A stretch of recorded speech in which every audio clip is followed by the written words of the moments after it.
Vous avez vu? Aujourd'hui, j'ai mis une cravate. C'est parce qu'aujourd'hui, on va parler de thunes.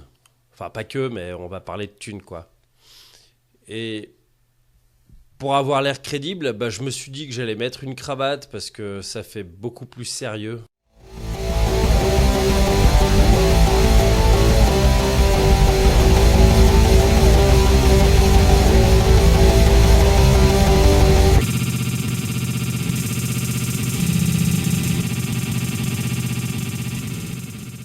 Salut tout le monde, c'est Max, j'espère que vous allez bien. Ou pas trop, j'en sais rien, parce que si vous êtes malade, peut-être que ça vous laissera du temps pour regarder la vidéo. Aujourd'hui, j'ai décidé de parler, pas forcément de thunes, mais bon, vous verrez que finalement, ça se tient. J'ai décidé de vous parler de Mélanie Martinez. Alors, Mélanie Martinez, vous la connaissez peut-être pas. Moi, je la connais beaucoup. Et je vais vous la présenter. Alors, Mélanie Martinez, c'est une femme qui est née le 28 avril 1995 à New York. Donc, elle est américaine. C'est une artiste. Et je vais vous raconter un petit peu son histoire. Alors, comme je vous l'ai dit, Mélanie Martinez, c'est une artiste donc, qui est née à New York. Donc ça, en fait, on s'en fout. Ça n'a rien à voir avec le reste de l'histoire. En fait, c'est une chanteuse et aussi, on va voir quelque part, une businesswoman.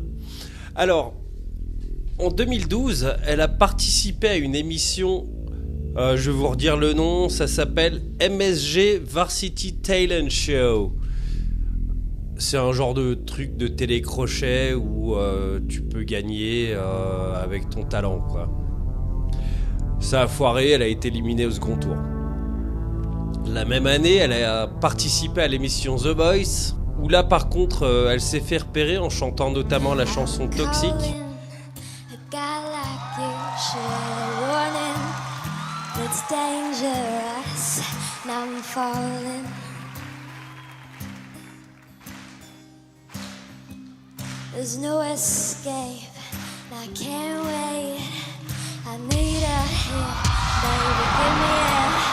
You're dangerous, now loving you. Yes! See, I told you not to worry. Too high, can't come down. Losing my head, spinning around and round. Do you feel me now? Taste of the lips, I'm on the ride. You're toxic, I'm slipping under with the taste of your voice. I'm paradise, I'm addicted to you. Don't you know that you're toxic? Man, I love what you do. Don't you know that you're toxic? Intoxicate me now with your loving now. Voilà, donc le jury s'est retourné, tout ça, donc ça a marché. Et du coup, elle a continuer l'aventure avec Adam Levine, qui est le chanteur de Maroon 5. C'est un groupe connu, Maroon 5, donc je vais pas vous expliquer. Voilà, donc suite à cette émission, donc ça a plutôt bien marché, et du coup elle a fini dans le top 6 de cette émission.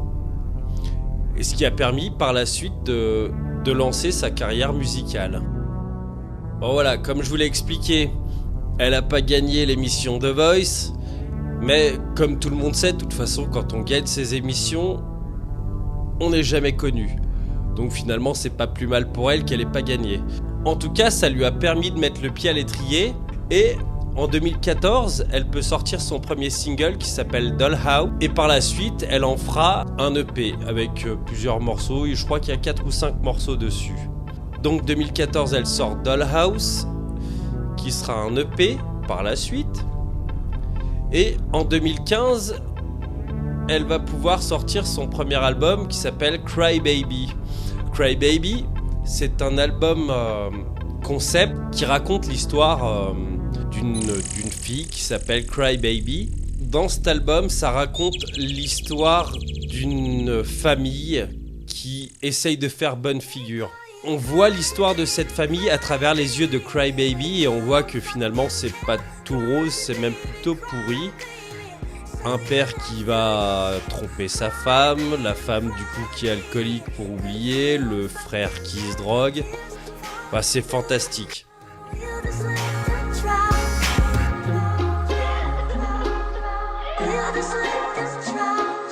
En tout cas, cet album, Crybaby, c'est plutôt un album intéressant. Pour un premier album, j'ai trouvé que l'idée d'un concept album... Déjà, moi, l'idée d'un concept album, j'adore Pink Floyd, The Wall, tout ça. C'est des trucs qui me plaisent bien parce que j'ai l'impression que c'est pas juste déblatérer des chansons comme ça. On va d'un point A à un point B. Et en général, quand c'est bien fait... Bah, c'est vraiment agréable à écouter et honnêtement je trouve que c'est plutôt sympa à écouter.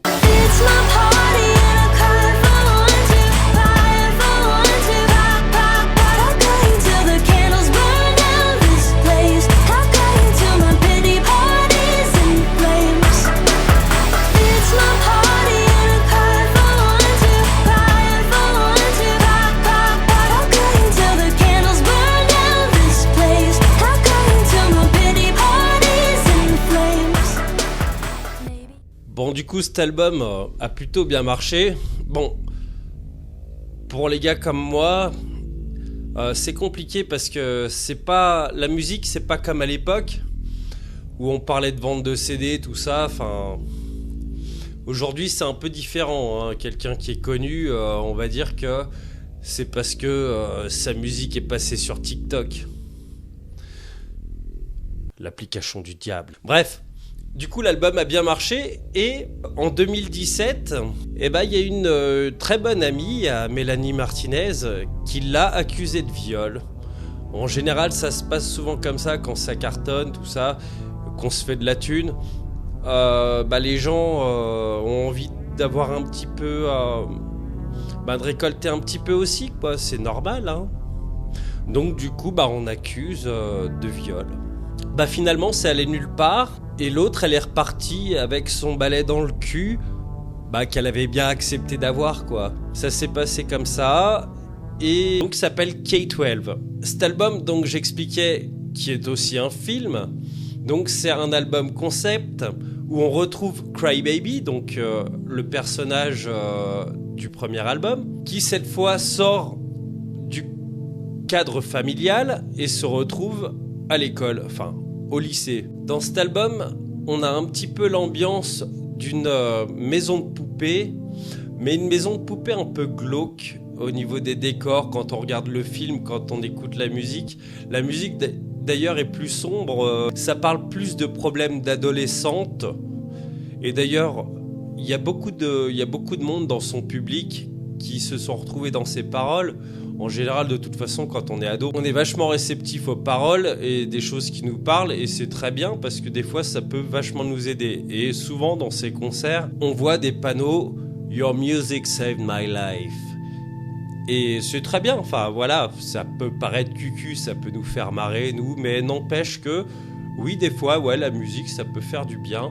Et ça peut peut-être nous sortir de situations un peu merdiques. Donc cet album K12, qui est sorti donc en 2019 avec le film, raconte l'histoire d'une adolescente à l'école, avec tout ce qui est à côté, les histoires d'amour, les histoires de copains, copines, machin, tout ça. Et dans un contexte assez juste en 2020, elle a sorti en quelque sorte la suite sous forme d'EP, qui s'appelle After School.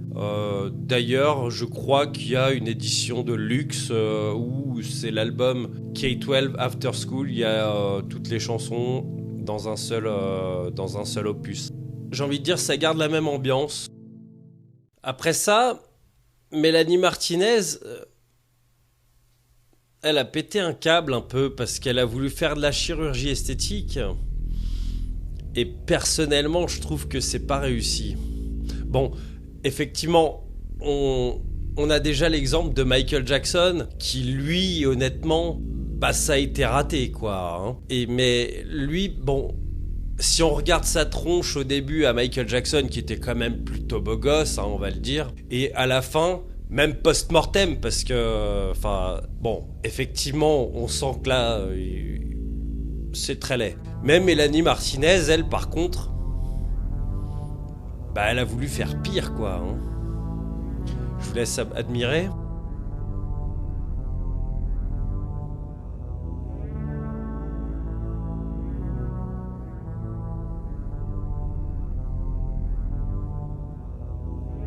Bon, blague à part. Non, parce que c'était une blague, hein, pour ceux qui n'auraient pas compris. Hein, je suis pas tout le temps premier degré. En 2023, donc 3 ans après la sortie de l'EP After School, Mélanie Martinez sort l'album Portages. Dans cet album, on assiste à la mort de Cry Baby et à une résurrection. Quelque part, cet album, c'est une sorte de renouveau qui est plutôt bien fait. C'est pour ça qu'elle a changé de tête, qu'elle a pris un personnage un petit peu chelou avec 4 yeux, des ailes, tout ça. C'est un album vachement intéressant qui est, j'ai envie de dire, qui est plus adulte, qui montre vraiment la sortie de l'adolescence. Et c'est un album intéressant. Ça reste un album concept, encore une fois. Enfin, en tout cas, j'en ai l'impression. Il n'y a pas d'histoire de film cette fois, il n'y a pas de... En tout cas, elle sort ses clips dans l'ordre des chansons de l'album. Ces clips ont l'air d'avoir une suite logique qui est plutôt intéressante. D'ailleurs, on voit dans la première chanson qui s'appelle Death, où il y a la mort de Cry Baby, où on voit son ancienne tête de l'époque.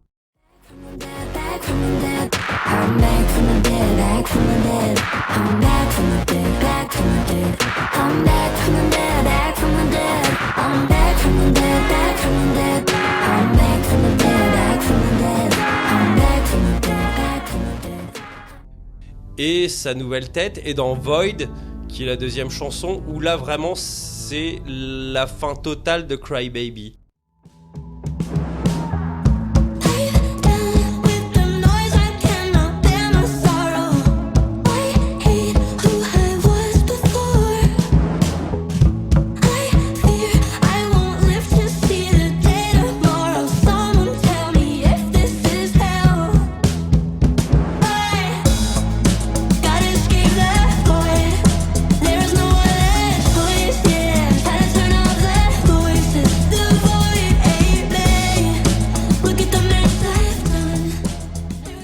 En tout cas, c'est un album qui est plutôt touchant, plus agressif, je trouve, que les précédents, qui a un côté plus rock aussi.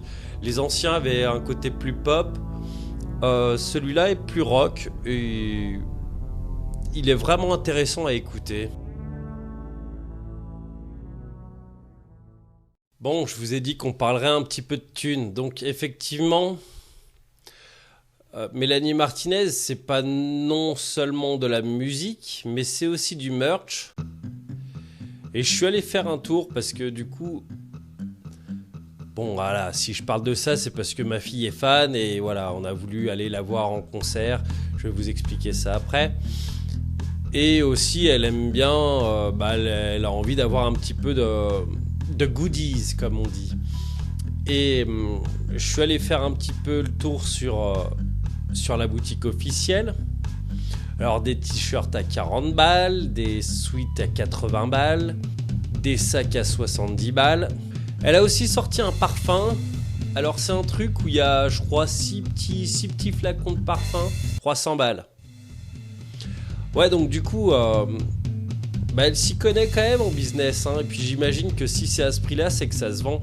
Un autre truc, voilà, donc je disais que on voulait aller la voir en concert, on était parti pour aller la voir à Milan.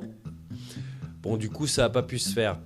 Mais faut savoir que ces places de concert sont hyper chères. Il y avait des trucs à 300 balles, alors j'allais dire... Éventuellement, ce serait des artistes hyper connus, genre les Stones, AC/DC, Metallica.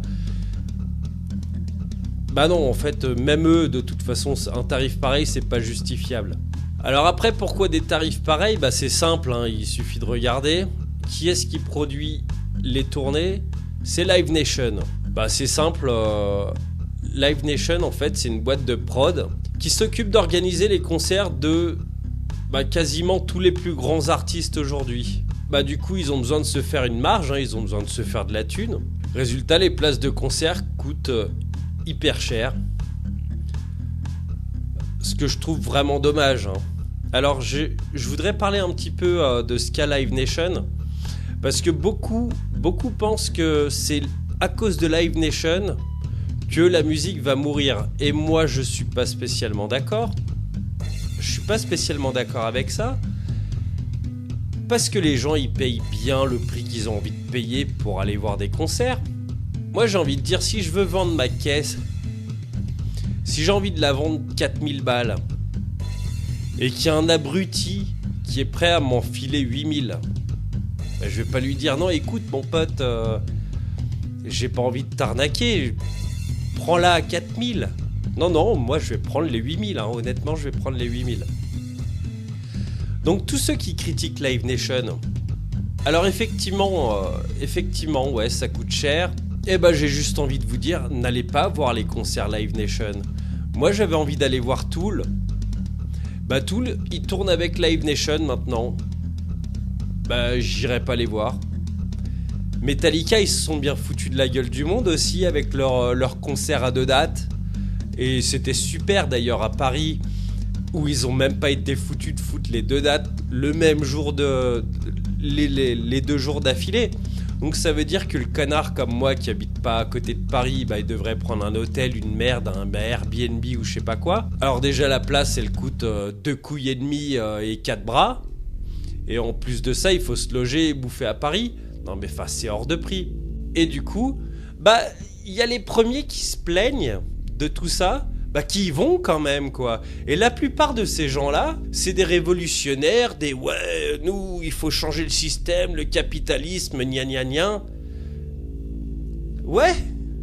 Et en plus, t'es en train de râler de ça sur Facebook, Twitter, machin, enfin... Ouais, tu détestes le capitalisme, mais t'es à fond dedans et puis tu le nourris.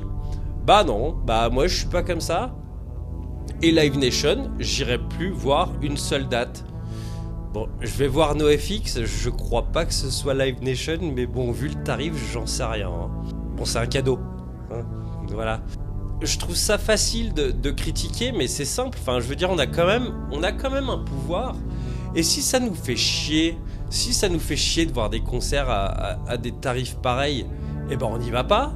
On n'y va pas, et puis peut-être que Live Nation va couler, peut-être que tous les artistes vont se dire il va falloir qu'on change de paradigme. C'est vrai que l'industrie de la musique a changé. Avant, les artistes se faisaient de la thune grâce aux ventes de disques. Aujourd'hui, ils en vendent plus. Peut-être qu'il faut, en gagner en faisant des dates, en faisant des concerts. Après, est-ce que c'est justifié ? Bon, moi je pense que les prix augmentent, d'accord, oui, ça s'explique. Mais là, ça devient inabordable. Et j'ai toujours pensé que la musique devait être accessible à tout le monde. D'ailleurs, ça me fait penser à une phrase qu'avait dit Billy Corgan, le chanteur de Smashing Pumpkins, pour son dernier album. Il l'avait foutu gratos sur le net. Et il avait dit, servez-vous, ma musique, elle est gratuite. Ouais, bon, en même temps, le gars, il avait plus de problème de thunes, je veux dire, avec toute la thune qui s'était faite avec Smashing Pumpkins. Ça laisse à réfléchir à tout ça. Si vous détestez Live Nation, allez pas à leur concert. Moi, j'y vais pas. Et pourtant, je suis le dernier des communistes. Hein. J'ai horreur de ça, d'ailleurs. Et non, on a des moyens de se battre contre les dérives de tous ces trucs-là. Enfin, n'y allez pas. Sauf, peut-être éventuellement faire plaisir à vos gosses, mais j'ai pas l'impression qu'aller voir AC/DC, Metallica ou les Rolling Stones ou machin, j'ai pas l'impression que ce soit vos gosses qui ont envie d'y aller.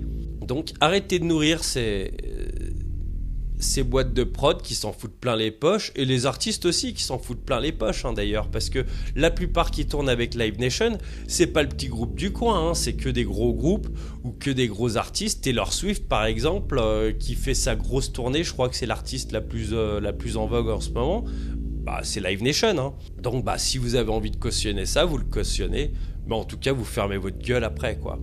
Vous allez pas vous plaindre de Live Nation et machin. Non, c'est vous qui leur filez votre thune. Donc arrêtez. Voilà. Il reste des scènes, sinon il reste des scènes indépendantes avec des petites salles de concert qui se battent pour la musique. Allez plutôt les soutenir eux. Moi, c'est ce que j'essaye de faire du mieux que je peux. Voilà, j'espère que la vidéo vous aura plu. J'ai pris un prétexte un petit peu de parler de Mélanie Martinez pour aussi parler d'un sujet qui me touche, donc la musique, et de toutes les dérives qu'il y a à côté de ça, notamment au niveau de la thune, mais ça a toujours été le cas. Seulement, aujourd'hui, on en fait d'une façon différente. Mais en même temps, je trouve que c'est une artiste vachement intéressante et ça permet de parler d'autre chose que du rock. Bien qu'il y ait un côté rock quand même là-dedans. Et je pense que c'est important de réfléchir à toutes ces facettes-là. On a la critique facile pour plein de choses. Seulement, j'ai l'impression qu'on se remet pas tellement en question. C'est toujours les autres qui doivent se remettre en question. On a quand même un pouvoir. On a le pouvoir de changer les choses. Et personnellement, moi je trouve que c'est énorme.